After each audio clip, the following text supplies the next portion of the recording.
Hi అండి, వాళ్ళు వచ్చి లాంగ్ ఫ్రాక్ చూపిస్తారండి. శారీ అండి. ఇది శారీని 3 లేయర్స్ లాగా పెట్టామండి. కింద చూడండి, ఇది శారీ కింద పైన కింద శారీలోది పెట్టాము. మధ్యలో ఏమో రెడ్ తీసుకున్నాము. రెడ్ కలర్ వచ్చింది కదా ఫ్లవర్లో, ఆ రెడ్ తీసుకుని మధ్యలో పెట్టామండి కూర్చు. నెక్ వచ్చేసి ఫ్రంట్ నెక్ వచ్చేసి ఇలాగ పెట్టామండి. స్క్వేర్ ఇచ్చేసి మధ్యలో కింద ఏమో స్కాలప్ ఇచ్చేస్తామండి నెక్కి. బ్యాక్ సైడ్ ఏమో రౌండ్ నెక్ పెట్టామండి, యూ షేపు. హ్యాండ్ పైన బొట్ట ఇచ్చామండి, కింద కూడా బొట్టే వస్తుందండి. హ్యాండ్కి ఎలాస్టిక్ ఇచ్చేసాం కాబట్టి వేసుకున్న తర్వాత తెలిసిద్దండి దీని షేపు.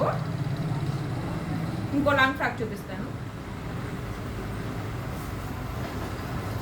ఇదైతే లంగానండి. లంగాని ఇలా కన్వర్ట్ చేసుకున్నారండి. లంగా టైట్ అయిపోయిందని చెప్పి లాంగ్ ఫ్రాక్ కుట్టించుకున్నారు.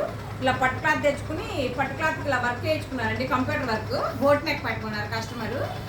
వర్క్ వేసేసి ఇలాగ హ్యాండ్కి కూడా ఇలా వర్క్ ఇచ్చాడండి. సింపుల్గా షార్ట్ హ్యాండ్కి ఇచ్చాడు వర్క్. బ్యాక్ ఏమో చిన్న హోల్ పెట్టామండి. చూసారు కదా శారీలో కలర్స్ అన్ని యూజ్ చేసి ఎలా పెట్టాము. నచ్చితే కనుక like and subscribe. Thank you.